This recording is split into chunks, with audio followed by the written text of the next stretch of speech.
They're built on I got a fat ass, you got a fat ass, and niggas like us. But then when you get older and there's some type of substance that's needed to sustain the relationship, those friendships dwindle. So with men, we're good friends. If you could find and, tackle us down to be a friend of yours, we're a huge benefit for you. Yeah, but Jay, you know in the back of my mind what we thinking. I mean, of course. You know what the back of my mind. Take one more shit. Hands together. Yeah. Waiting for that moment. All my life. Yeah, of course. Oh Yeah, no. of course. Shout out to Phil Collins. Of course. Yes. But I mean, once that's been removed, you know what I'm saying? Like if we, of course, we always gonna have that in the back of our mind. I don't doubt. That's why when, females were like, yeah, I got a male friend. Yeah. I know niggas. You know what I'm saying? I know how we think, and they're thinking the same way. So I'm always gonna have it in the back of my mind. How good of a friend is he really? I know what he's thinking. He may be a good friend, but I know what he's thinking at the end of the day. So, however, when that sexual element is removed and it's not a day-to-day thought, like maybe I'll get lucky today, they can offer some good insight. Yeah, but Jay, the only time it may be removed if he's in another relationship. If he's a single man and without a woman in his life, he still think there's a chance.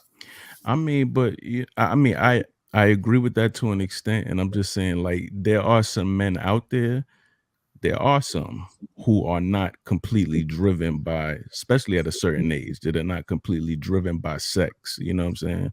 I remember when we were younger, of course, we wake up, dog, hoping our day ended with us getting ridden out. But as you get older, man, ain't nobody got time for that. Man.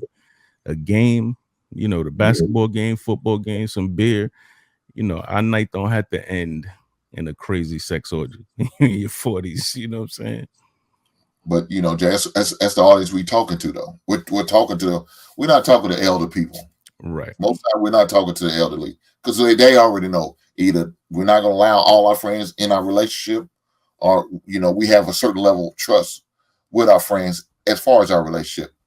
But them young cats, them young ladies, them young men, they thinking about that opportunity. Yeah, they got to learn them lessons, man. I want to play this. Let me play this other clip real quick, and then we'll get more people to chime in. Got a second part of the clip. Hit the like button. Also, make sure you subscribe to the channel if you haven't already. Shout out to all my green gangers in the chat. You want to become a member? That link is pinned to the top of the chat. Here we go. I think that explains one of the reasons why men get so uncomfortable when their female partner, talks about that male friend that they've got at work.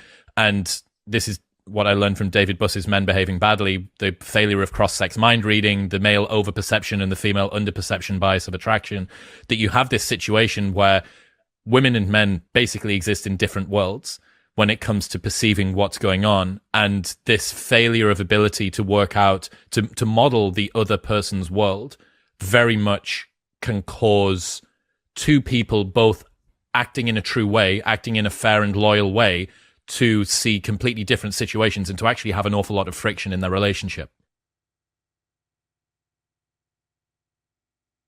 All right, we are continuing the conversation of why do women develop opposite sex friends. A little bit more context. Anybody want to speak to that?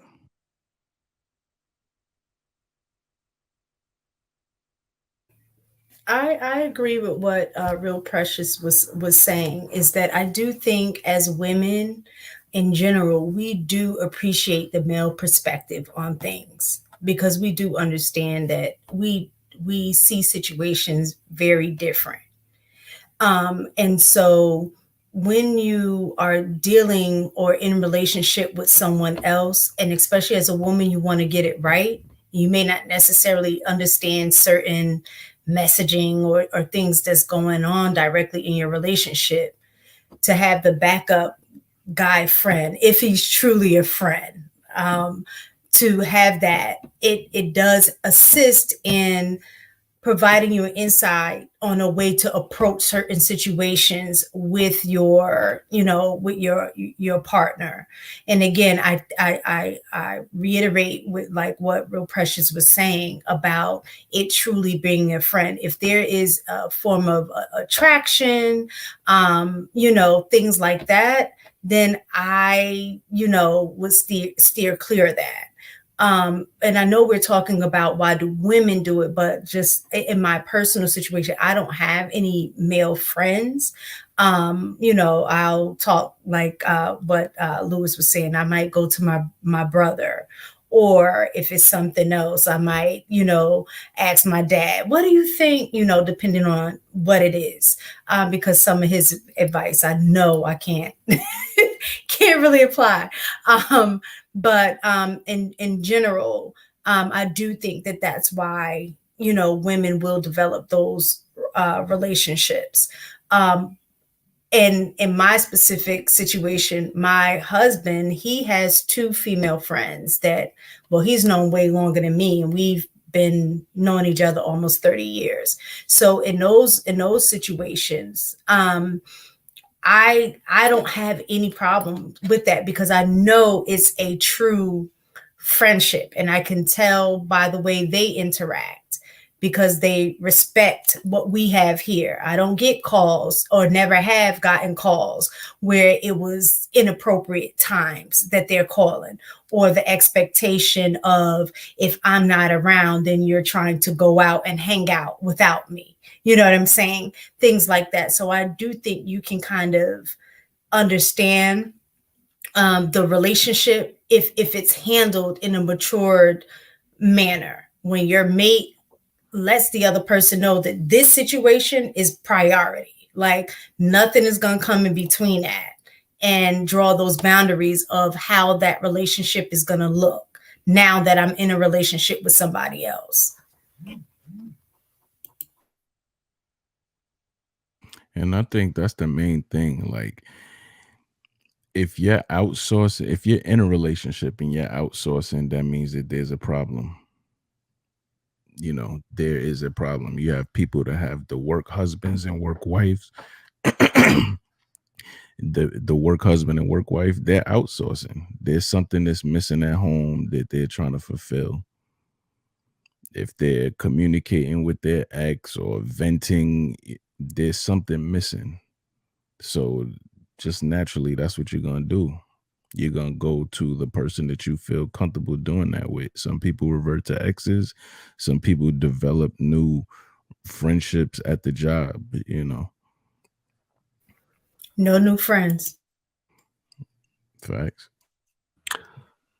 Well, the whole work husband situation is, so from what I've gathered from the video, from both videos, right? It seems like people are not fully invested in their first relationship, and they're trying to build a plane while trying to fly it in their second relationship, right? It's like their first relationship with their person, they're either not openly communicating, not really talking about things, and there is a lack of attention happening at some point, whatever it is, whatever it looks like. And they're trying to get that at the workplace, because workplace husband, let me tell you, I think I think most companies have at least maybe like a 40% probably workplace husband. I've seen it everywhere I've gone. Like that connection, that touchy feely, that like, oh, I brought you lunch type of deal. I see that all the time. I've seen it, and these are people who are married, kids and everything, the whole shebang, the minivan, the two vacation trips during the summer. Yeah, they're fully married, but obviously there's something that is missing that they haven't been talking about.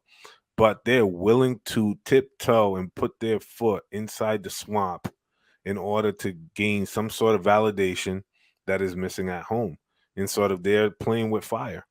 And let's not be mistaken that people have backup people because they failed to properly vet their first person. So they're hoping to do the things that they didn't accomplish in their first relationship and experiment in their potential second. So if they were to break up, they'll rebound and move fast. right? Because they already had somebody in the queue. They're already coming off the bench.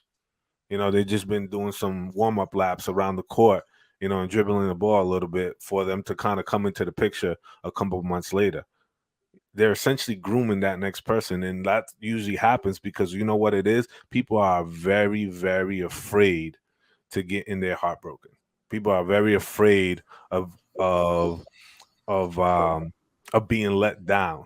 And so the people are always operating with with contingency plans in their relationship. Well, I got this other guy, I got like 50 dudes in my DMs, and I could, you know, reach out to them.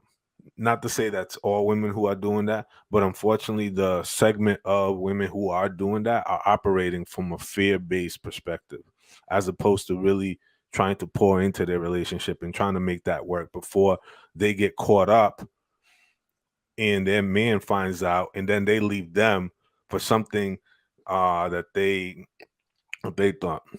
There was an interesting quote about the land. Never leave the one you love for the one you like, because the one you like will always leave you for the one they love. And that tends to happen more often than not when people fall asleep at the wheel of their relationship. By you. Damn, Lou saying they the sixth man of the year. Is that what you're saying, Lou? Just wait for the opportunity to be a starter. Now, I ain't with that work husband shit. My lady better not come and say talking about, yeah, I gotta work. You gotta work what? Shit, you better not. If that's the case, you better go get with him. Get you a new key, a new residence. You won't be living here. Work husband, my ass. Nah, hell no. That's again, like Lou's saying, he talking about you're not fully invested. You're just waiting for the moment it to go bad so you can go and, like you said, get with your side dude or your plan B or your work husband if that's the case. No. Let's have a conversation. Let's talk. You know what I'm saying? I want to make sure I give you a safe place where you can be vulnerable, where you feel at ease. You can let your hair down. And again, I'm gonna let you allow you to lay your burdens at my altar, and we're gonna talk this through, and we're gonna figure it out. And if we got to get a third party in here, we're gonna go to see a therapist, individually and together if need be, whatever it takes. But again, we're talking to a younger generation who that they believe that they want everything instantly, fast, quick, and in a hurry. It's going to take time. You're going to get to know your person throughout the relationship, but it's going to take time. So Hank, let me ask you something. So say like you're at work, and you know you have coworkers that you work with regularly. Y'all may eat lunch together in the lunchroom or what have you, and then general conversation begin to develop. Now, will you have those conversations and those conversations just stay at work? Or does it filter outside of work into personal conversations? Not saying that your significant other don't even know about it, but are those conversations leaving work as well? Like, would you not offer advice if asked, things like that? Well, first of all, I would just listen. I just listen because, again, you don't know everybody's intentions that may be in that break room. Somebody else may be there to spy just to overhear shit and go tell it to your significant other. I just go run and tell it just because of what you shared. So you never know my intention. So I sit there and listen. Now I prefer to leave work at work. I don't bring work home all possible. I try my best not to. Now, of course, when I was a substitute teacher, it was kind of hard because them kids could stress you the fuck out. But for the career I'm in now, I try to leave it at work. So no, I don't. But I just sit back and listen. If I, give some word advice, if I'm talking to a young man, I don't have a problem with sharing. I'm kind of hesitant sharing with women because I don't want them to take it the wrong way or make it look like I'm trying to, make a pass at them or anything like that. So I'm kind of hesitant when I do that, but depending on how long have I known the person, I'll be willing to listen and share and see and realize how they move. But just some stranger out the blue, no, I'm not doing that. I kind of want to speak about that work, like wife and husband. It's one of the reasons why it's important for you to know what's going on within your own household. I think you guys got to have communication, but you also got to be aware and paying attention because attraction is always going to be there. You know, whether you're married or not, you can't sit here and say that when you walk out the door that you don't check somebody out.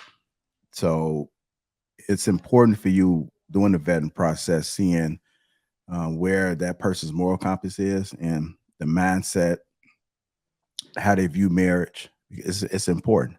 You know, there are some people that just go to work and come home. There are some people that have to engage in a conversation with people because it's the type of work they do. But what it's all going to boil down to is, does that person has morals? Because a simple conversation that you guys didn't think would go somewhere, it can, and especially if they see that person every single day. If you go to work, some of these same people, they start to look a little different. I've heard people talk about it.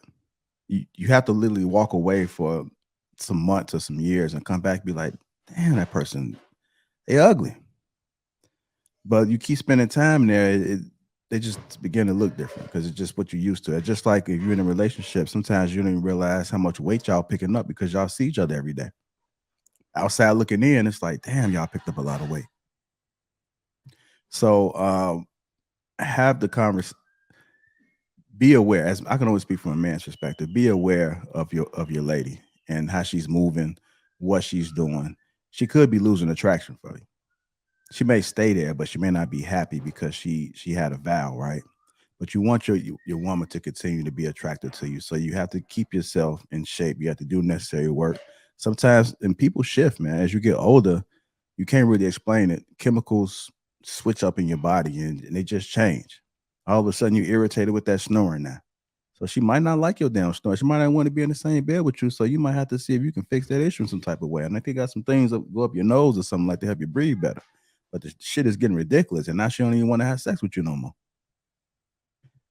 But if you one of those people that's not paying attention to what's going on inside your house, then she might be slipping away mentally. And then, you know, once you lose them here, sometimes you can't get it back. And imagine her going to work. You guys don't even have conversations no more, but now she having conversations because it's about work. But next thing you know, it's a little bit more this day. And now they having full-blown conversations. Yeah, they keep it at work. They keep it at work, but they fucking at work. It's to the point where you used to have those conversations when you got home from work that they automatically just cease to stop. You no longer talk about work. Work doesn't come up. It's because JR is right. They're just happy. I'm glad I work from home. We all need to work from home. I'm glad I work from home. Hey, don't think that they're not chatting it up in the back channels. That's still or the private video chats. You know, those tend to happen a lot. So all I'm saying is that we humans. And so we'll be lying to ourselves if we think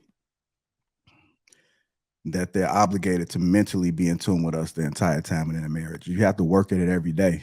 You got to pay attention to each other. Because if you don't, then somebody may mentally check out. It's a everyday. You got to work at it, man. You got to work at it if you want it to work. So that's all I got to really say on that, man. That it happens, man. It happens.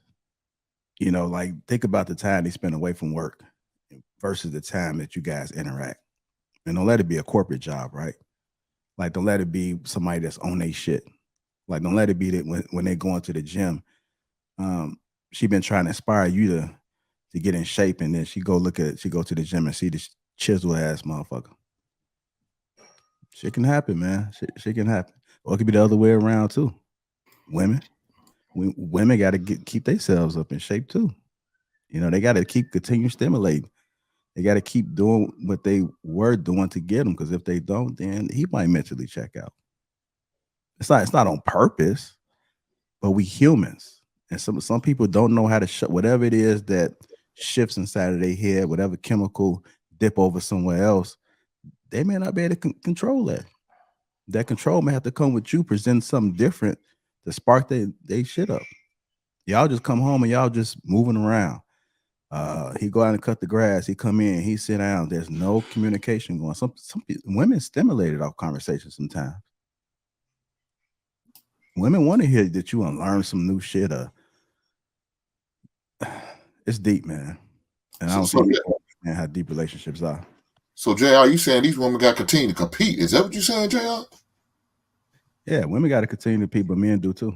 I got you. We talked about that. I'm not gonna lie. I hear that and I see that so differently.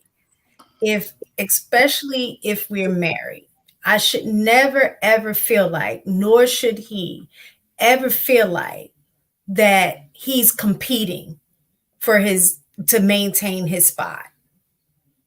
If we're married, your spot is solidified. Now the difference is it's not about competing, doing things with the mindset, if I don't do this, then he's gonna leave, or if I don't do this, then she's gonna leave.